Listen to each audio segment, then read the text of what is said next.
So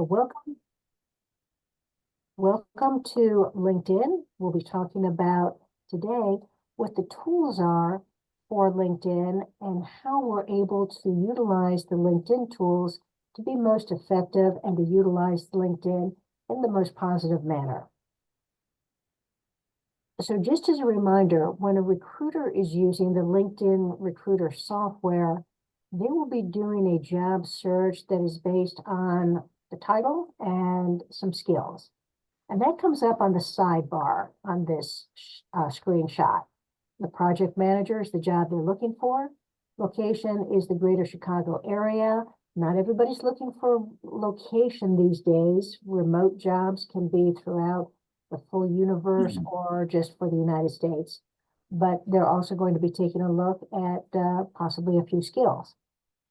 In this case, just looking for a project manager in the greater Chicago area with just these two skills, we get nearly 43,000 people who are eligible for this type of role.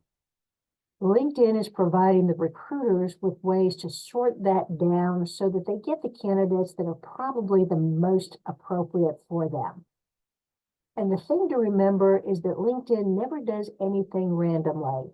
There's a reason that these three people show up as number 1, 2, 3 on the list.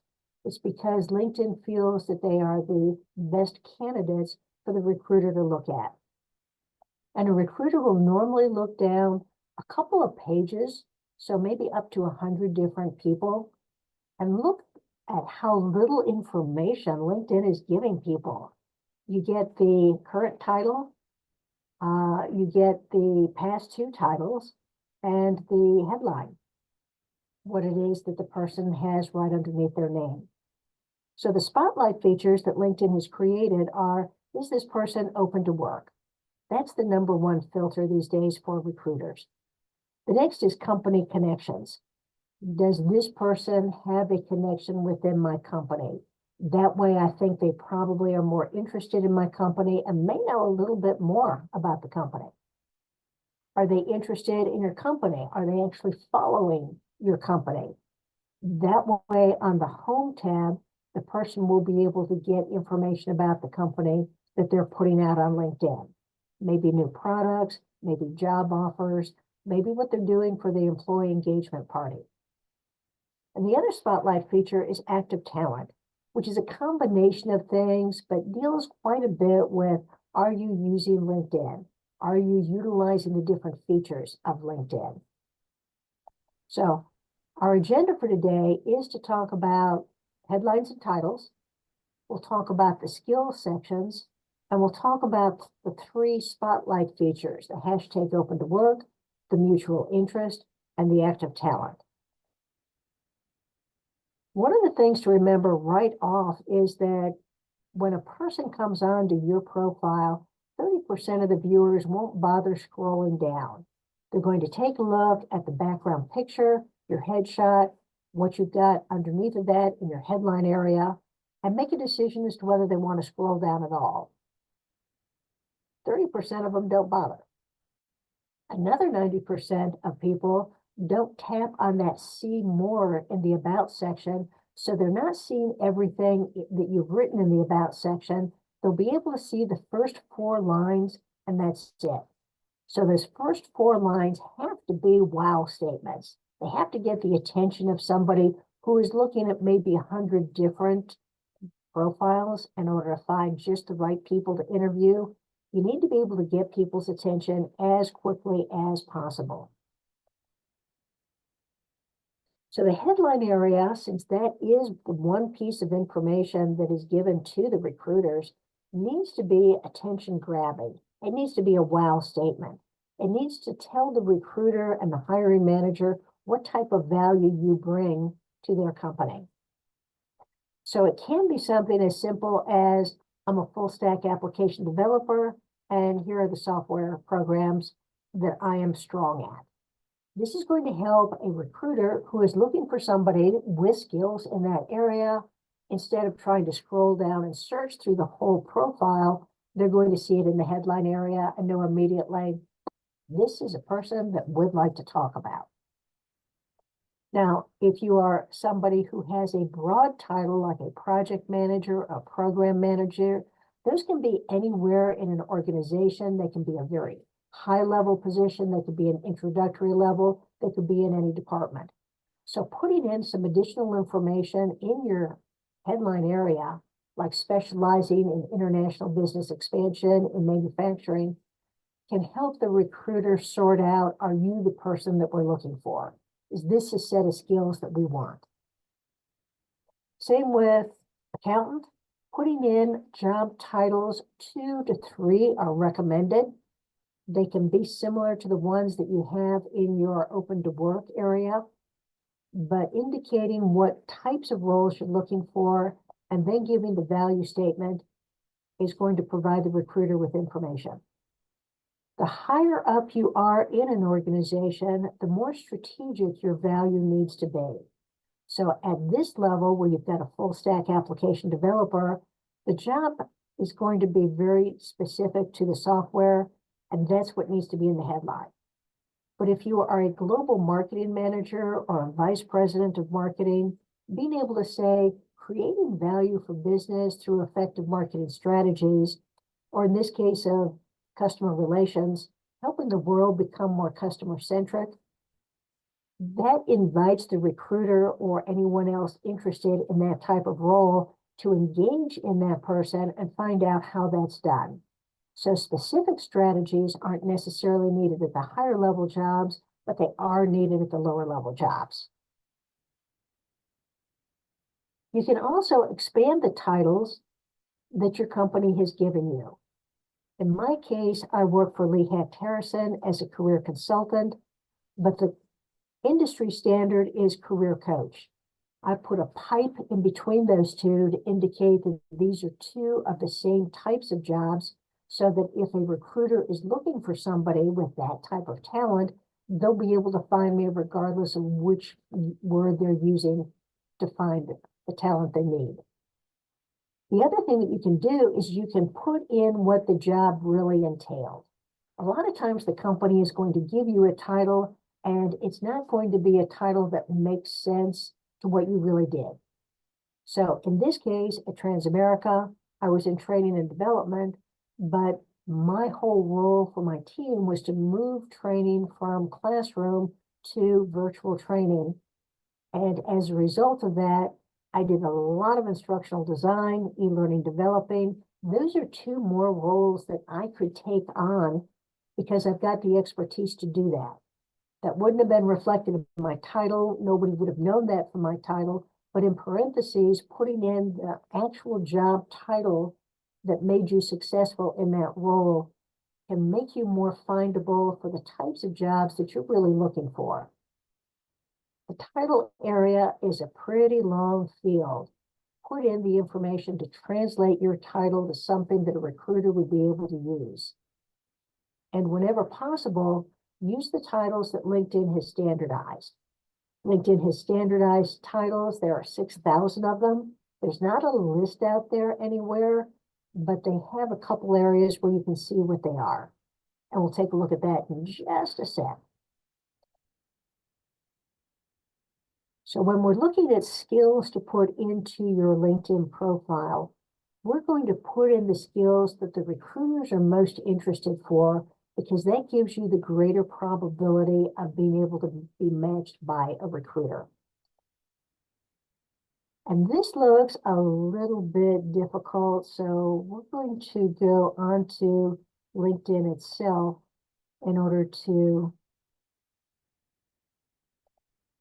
demonstrate how that is. When you're on your LinkedIn profile, you have a More button. And the More button, when you click on it, it says that you can build a resume. When you click on that, you'll be able to create a resume from your LinkedIn profile. And before LinkedIn creates that, they're going to want to know what job title you're interested in. So let's say that I'm looking for a project manager role. This is the list of all of the titles that LinkedIn has standardized that deal with projects. So you can type in a keyword into the title area, and then you can find the ones that are associated with the type of role that you're looking for. But I'm going to click on just project manager, and I'm going to apply that. What comes up on the left-hand side is what would be a resume created from my profile. But on the right-hand side, it gives us resume insights. And that says that if you're looking for a role like a project manager, we found some skills in your resume that were appropriate and expected of a project manager. But here are some suggested keywords that you don't have in your profile, but are quite often associated with success in project management. Now, if these are words that are part of my background and I just didn't happen to put them into my profile, this is a good time for me to go back and put that in. So if I do feel like I have analytical skills, this is a good time for me to add that into both my resume and to my LinkedIn profile because it's expected skill. Everybody comfortable with how we got there? Okay, you can do that as many times as you want for as many different titles as you want. So if you wanted to have it as a senior project manager, that might bring you up different results. If you wanted to have it as the program management head, you could use that and find a different set of skills. But this is a way that LinkedIn is telling you what skills are expected for that particular job. So Ruth, when would we use this resume? Is this for is this for Easy Apply or recruiters to view? This is not shared with anybody. So when it says here, your resume is only visible to you, if you wanted to download it as a PDF and use that to apply for a job, you could. You would need to make sure that the skills that you were putting in your profile were the ones that you were applying for, because a resume is normally for one job at one company, and you're tailoring it to fit the skills that you see in that job posting. This one we're looking at is I'm putting as much information in LinkedIn because I know recruiters are searching. I don't know the exact words they're searching for because I've got 2,000 skills in me as somebody who has been in the workforce for a couple of years. I'm not going to be able to put all 2,000 skills out there. I need to narrow it down a bit to maybe 100. Which ones do I put in? So you can use this to apply for jobs. It is normally a 3 or 4 page resume instead of what we consider to be a standard resume, which is about 2 pages long. And the reason you don't necessarily want a really long resume is that some applicant tracking systems use a fluff factor in order to identify resumes that have too many words and are not necessarily looking at the skill set that they want. They've got too much else in there that's not needed.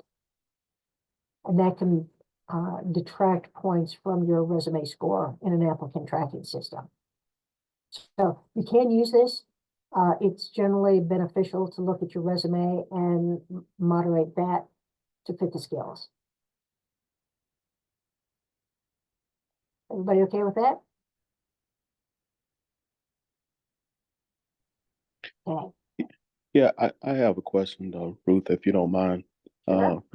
My question's around this. So when you create this one, now this is giving you those skills that we want to go back and add to possibly our LinkedIn profile for that particular job.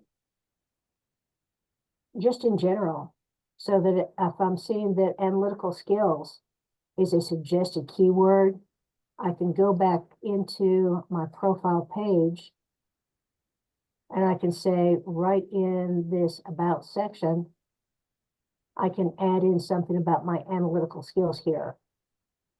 Or I can go back into the skills section. Down here at the bottom, I've got 48 skills right now. If I wanted to add analytical skills, I could do it that way.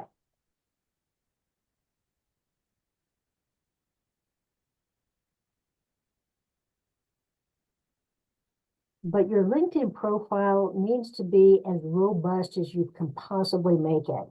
The more words you have in your LinkedIn profile, the easier it is for a recruiter to be able to find you.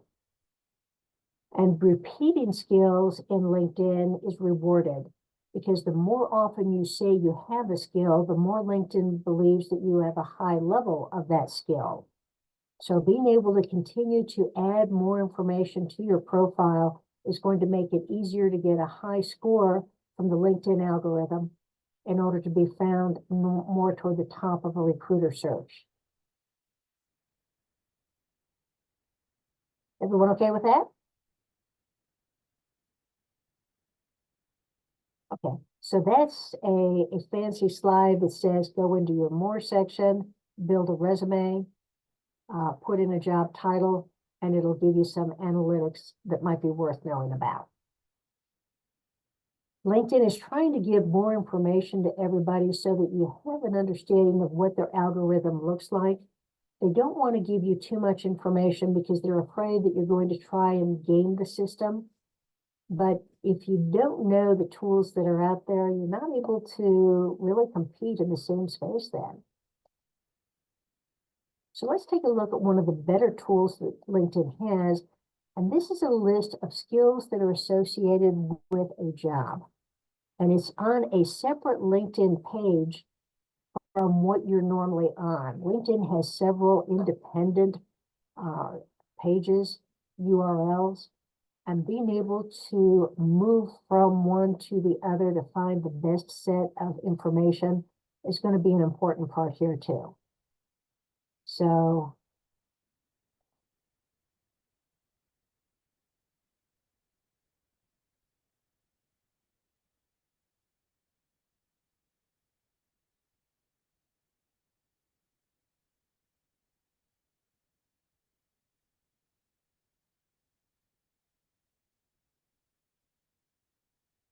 I don't think that moves the way it should have. There you go. Can you see this page that says find new jobs for the skills you already have? Yes. This is going to be on the, and it's not www.linkedin, it's linkedin.github.io Career Explorer. And it's got information on the future of work. It's got different blogs on what to expect, what the actual data is throughout the world, different resources to use. But this is a good one because what it does is it says if you have a job, there are certain skills that are associated with that job. And with these skills, here are some other jobs that might be your next step because they have skills in common. So in this case, they're looking at a food server, and a food server can become a food runner, a server assistant, a busser, a restaurant server. Making it more reasonable for us, though, is if we were saying that we wanted to be a project manager in engineering. These are the skills that LinkedIn expects you to have if you are an engineering project manager, and they're in order. So the top one is the most important, and the bottom one is generally the least important. When recruiters are doing searches on LinkedIn, they're going to put in some skills that they expect to see in this person. But there's a thought that in the background, LinkedIn is also looking for all of these other skills and is giving people grades on how closely they match the skills that LinkedIn expects them to see. So finding out where your job title is and what skills, and these are all technical skills. These are not the soft skills that you would be looking at for things like communication or problem solving or teamwork. These are all very hard skills on this. So once you see what the skills are, being able to add those into your profile will probably make you become more findable by recruiters. But also taking a look over here and saying, here are the jobs that you might want to move into next. So from an engineering project manager to move into a project manager role, it's a 56% match, and it tells you what the skills are through here that are matched. And here are the skills that you need to build if you want to move into that new position. You can look at it on popularity. You can look at it on match rate. So engineering manager matches 82% of the skills that an engineering project manager would have. But here are the skills that would be needed in order to move into that role. So if you're looking for job progression on what could be next if I stay in the same field, then going into a similarity score is going to give you some opportunities to see what the titles are of jobs that are going to be similar to that. If you're looking for things that might be a little bit different, then you can look for the popularity side of it.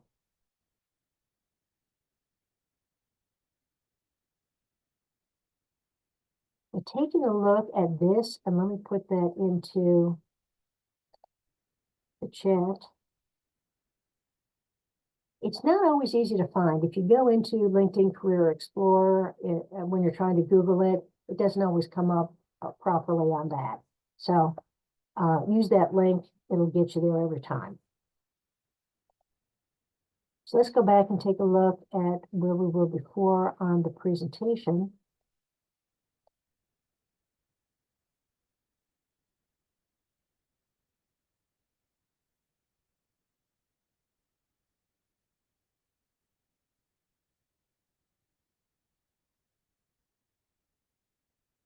And let's take a look at the spotlight feature, the hashtag open to work. LinkedIn is saying that there is no shame to being unemployed. And certainly in the last 12 years, with the increase in mergers and acquisitions of large companies merging together, and one company keeps the job, and the people who have a duplicate job in the purchased company are out of a job. During the pandemic, companies started desizing so that they could meet the core business needs and not do all the additional work because people weren't utilizing their services. In the last 12 to 15 years, people who have been supremely qualified individuals have gotten laid off. And LinkedIn has recognized that and says using the hashtag open to work is simply a way of saying, got caught up in a layoff, got laid off for a reason other than performance, looking for a new position. So when the hashtag open to work is used, LinkedIn is saying that you get 20 to 50% more in-mail notices from recruiters asking about your status, asking if you'd like to be interested in interviewing for a position. It does need to be refreshed. This gets old. So after about 2 months, LinkedIn feels that maybe you're not looking for a job anymore. You just forgot to turn it off. Every 2 months, you need to turn it off, turn it back on immediately so it gets refreshed and it gets a new date stamp on it. That can sometimes give you a boost to your score. But once again, this is the most frequently used filter in the LinkedIn recruiter software. Recruiters are going to be looking for people who are ready to move into an interview process, move into a job without having to hand off the duties to another person within their company. They're looking for people who are able to start now. So the hashtag open to work, very positive. You have 2 options. You can either have it for recruiters only or for all recruiters or for everybody on LinkedIn.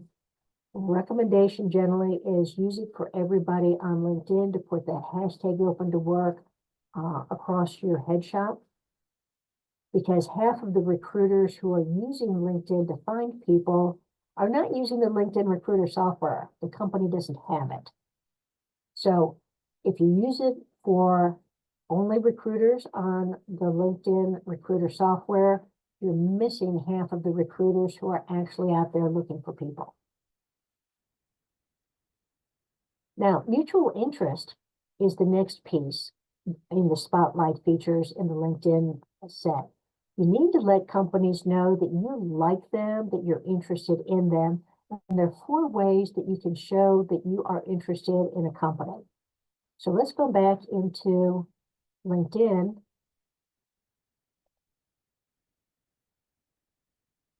And in the chat feature, somebody give me the name of a company that they're interested in. Or you can just shout it out.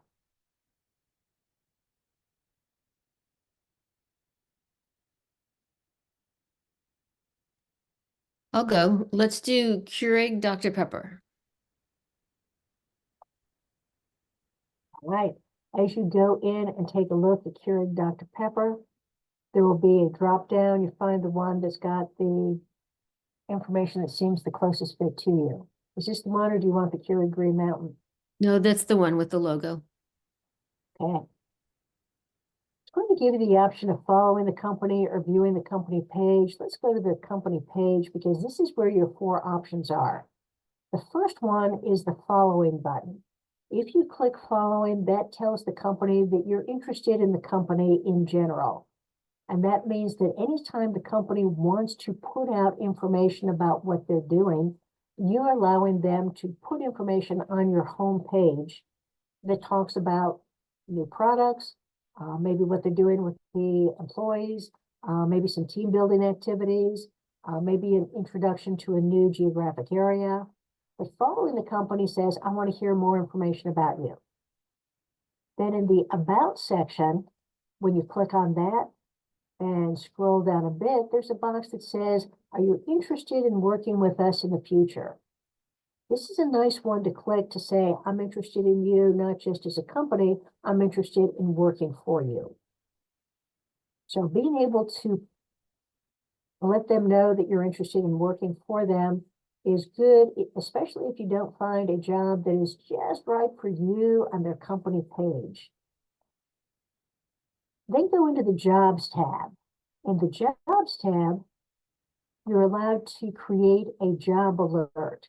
And a job alert is the most powerful way of talking to a company, because when you create a job alert, you're going to say, I want a title, and it's got to be one of the LinkedIn standardized titles.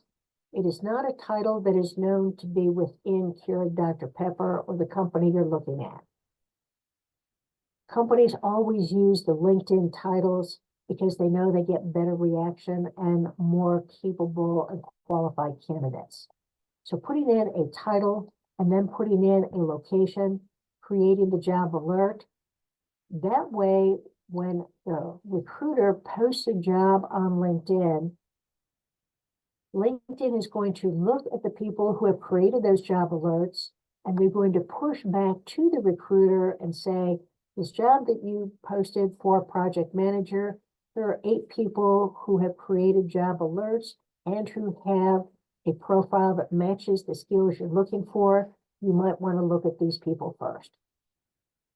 So creating the job alert means that LinkedIn is looking out for you and the recruiter is able to see that you have requested to be considered for this type of role.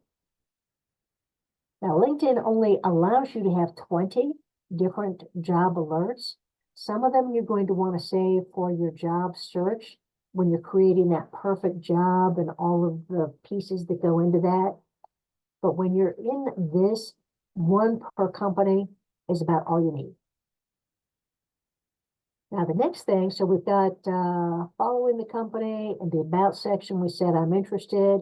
In the Job section, we're saying this is the job I want. Now we're going into people, because LinkedIn is going to reward you for connecting to a company, to the people in a company that you're interested in. So here in this case, let's open it up and show more. They're giving us a couple different columns. One is where they live, one is where they studied, and if you use these buttons to move to the side, what they do, this is the department that they work in. Then what they're skilled at, I don't see much use for that. What they studied, not much use for that. But how you're connected. If you've been on LinkedIn for any period of time, you've connected with people and you don't always keep track of where they're working, what they're doing throughout their career. So being able to click on that first degree connection and seeing if you have people who you are connected with in a company, that gives you the opportunity to connect, to contact them and say, I've applied for this job. at Keurig Dr. Pepper. Do you know who the hiring manager or the recruiter is? Can you put in a good word for me? Even more powerful is, I'm applying for this role. I understand that Keurig Dr. Pepper gives a bonus to people who are recommended by employees. Would you like me to use your name?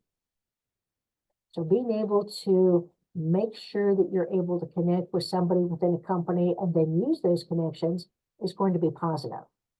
Now, let's say you don't have any first degree connections.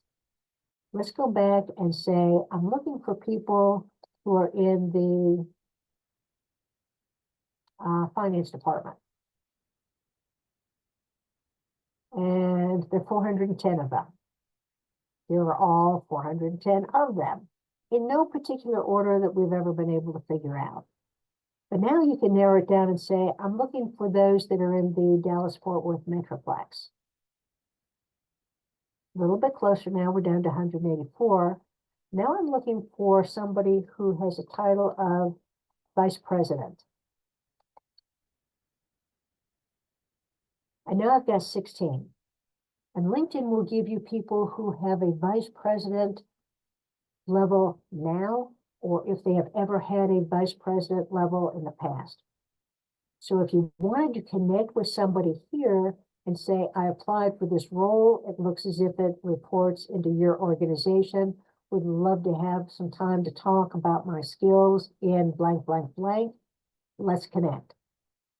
But you never use the white connect button on these pages because that sends the automatic, I'd like to be part of your network, which is not particularly beneficial. So you would go to the person's profile page and find the blue connect button. And the blue connect button will always allow you to personalize the information. You can also go into this more button. And if they don't have a blue connect button here, it will be in this section under the more area. But anytime you've got the opportunity to personalize a request, always do it, because that's a better way to be able to contact a person and let them know why it's worth connecting with you. So you're allowed to have several different sorts through here. You can see I've got 3 of them. Now LinkedIn won't allow me to have any more searches. So use them wisely, but it allows you generally to move down into the type of person that you think would be most beneficial to connect to. Now, if you're just looking for somebody to connect to in general, you may want to just type in recruiter, because recruiters are the most likely group of people to accept a LinkedIn connection. Their job is generally collecting people. They're more likely to be interested in people. Now, anyone who has the hashtag hiring, the purple banner around their head, is generally a good person to try and connect to because they're out there looking for people. And there are a couple of them in every company of any size. But if you wanted to be looking for somebody who is very specific in what type of role they're in, you can take a look so that you're avoiding the people who might be the campus recruiters. You may be beyond that at this point. So find the people you want to connect to, send them a personalized request. LinkedIn now limits the number of personalized messages that you can send each month, so use them wisely. Generally, just try one person per company, but depending on how many target companies you have, it's going to depend on how you're going to want to deal with this. Okay, and how to find people?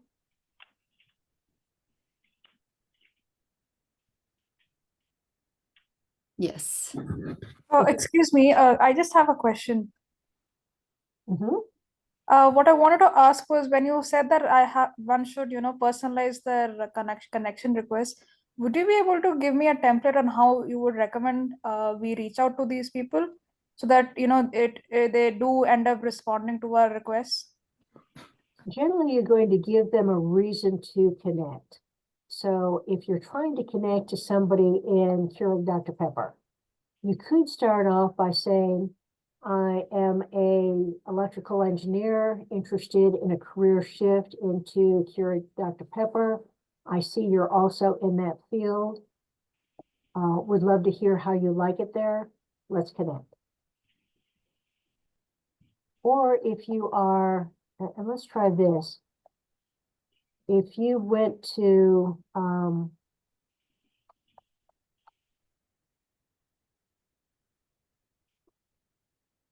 University of Vermont, if that was the school that you attended, you can do a search here and you can find that 90 people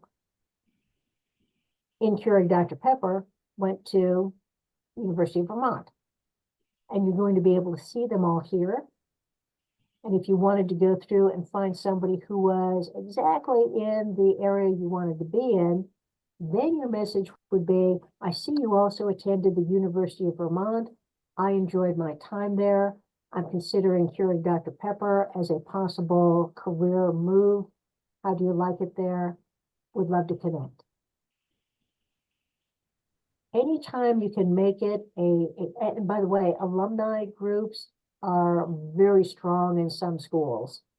And being able to utilize a school as a way of introducing yourself to someone can give you an automatic plus, and that they're going to be more interested in supporting you if you went to the same school they did. So finding something in a person's profile, finding a school that you have in common will always be a good way to connect. You only have 220 characters, so you can't say an awful lot. But if you're connecting with a recruiter, it can be something quite specific. I applied for this job, give the title plus any number that is associated with that so they know exactly what job you applied for. I applied for this job, boom, because of my strong skills and give 3 to 5 skills that are listed in the job posting and seem to be key skills. Would love to connect, would love to discuss and send it off. But there has to be some reason that you're giving them rather than just randomly like to connect. A lot of times the people who have been on LinkedIn for a period of time are suspicious of people who they don't know or don't seem to have a connection with, connecting with them, because for a while, the idea was that you had to have a minimum of 500 connections in order to be found by a recruiter. That's not true anymore. But some people were going through and just saying, I'll connect with him and him and him and him and her and her and her and her. And it wasn't a connection that would add value to anyone other than just getting to that magic 500 number, which we find is not as important anymore. So does that give you some ideas on connection requests? Yeah, it does. It's very helpful. Thank you. Okay, no problem. All right, let's take a look then at going back. We show the 4 areas that you're connecting with a company. You're using that blue follow button. You set up a job alert. You said I'm interested in working with the company, and you're connecting with employees. Those are the ways that you're going to get that company most interested in you. Now, increasing your visibility on LinkedIn is going to be huge. LinkedIn's whole purpose is to get people in conversation and network so that there is more activity on LinkedIn. And in order to do that, they've got 5 areas that they're looking at.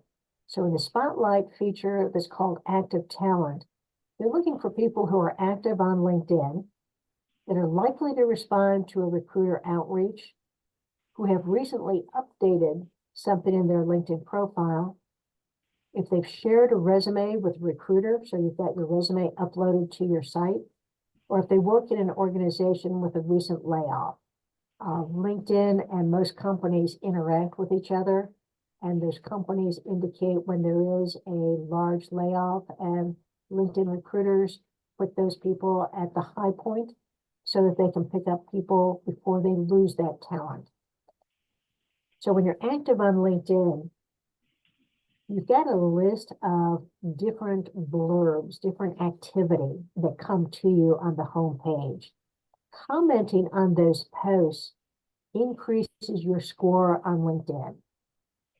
And to make most benefit of those, you're going to be taking a look at the comment section, and you're going to use a minimum of 12 words. Anything less than that is considered to be a positive activity, but does not give you all of the bonus points that are possible. So when you're on your home page and you see something, instead of saying, thanks for sharing, which is 3 words, you're going to say, thanks for sharing. I had not seen this information before.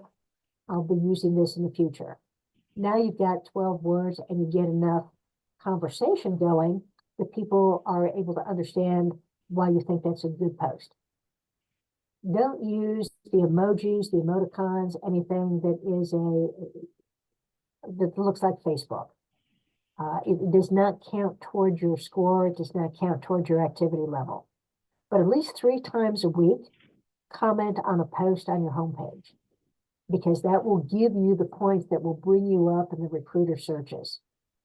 Now you can also post comments of your own, and it could be an article that's on another site that you're moving into LinkedIn, putting in your comments at the top page saying, I found this article interesting, particularly because, and then put a little bit more information there. Very positive. But once a week, you should post something out there.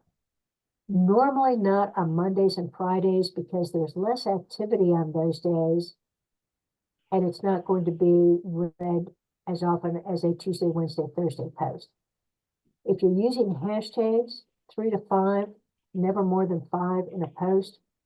And if somebody comments on your post, always respond to them, because the more conversation, the more dialogue you have on your posts, on your home page, the higher LinkedIn feels like you're engaging in the capabilities of LinkedIn, and the higher they're going to bring you up in those job searches again.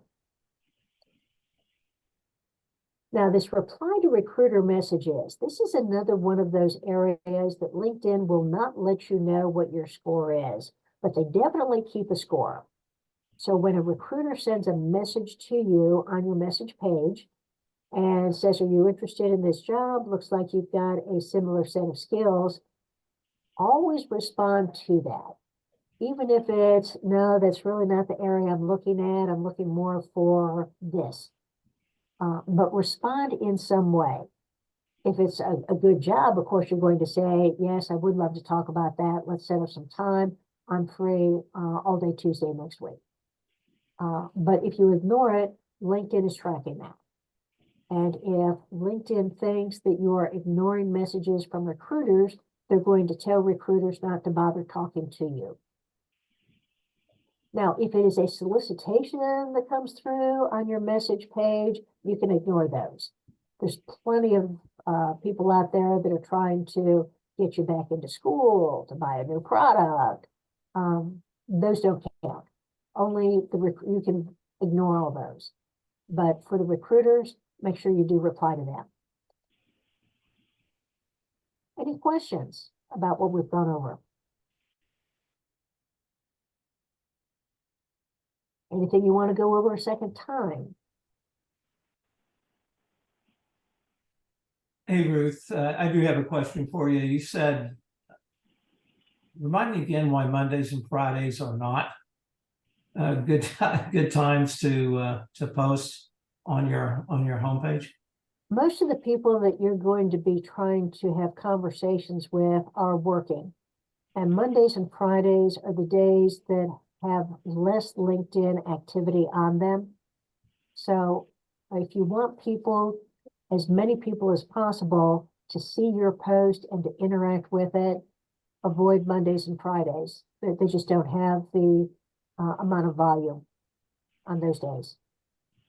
Okay, that's good. It explains a lot to me, so thank you. Okay. Ruth, could we go back and revisit how recruiters are doing their searches? Absolutely.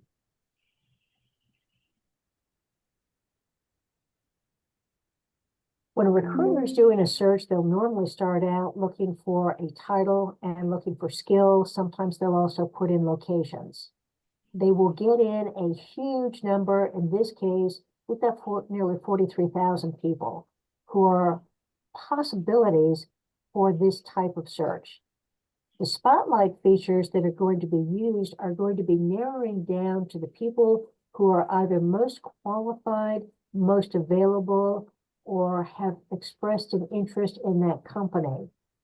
So being able to find the people who are willing to change jobs and are active enough on LinkedIn that you feel as if they will see your postings and your outreach to them on the message page is going to be important for recruiters. So the types of spotlight features, open to work, and they'll put them up here. Company connections, are you connected to somebody in our company? Are you interested in our company? That is, are you following our company? And are you active talent? And we saw that there were two parts of active talent. One of them was, are you actively engaged on LinkedIn? Which our recommendation is 3 times a week, go out and post a comment on something on your homepage, and once a week, post something independent on your homepage. Or were you part of a layoff? And for 6 to 8 months after a layoff, LinkedIn is going to be bringing those people to the top of a recruiter search so they're able to be found more readily, because those folks are generally available much more quickly than folks who are just casually searching. So at this point, they're not inputting certain skills they're looking for, typing in, searching for people with this skill or that skill. They are, in this case, they're looking for business strategy and analytics. And Okay. LinkedIn is saying there are all these other skills also that you could be looking for if you wanted to narrow it down all the further. And in this case, the person who's doing this search was only looking for those 2 skills. Okay, and those 3 people have those skills, and that's why they're popping up first. They have these skills, they have this title, they're in this area, but they also are probably very active on LinkedIn. We Mhm. can see that this person in the first and this person in the third positions are second-degree connections to the recruiter. So they come up higher in the job search because they're connected to somebody in that company. Okay. Thank you. You bet.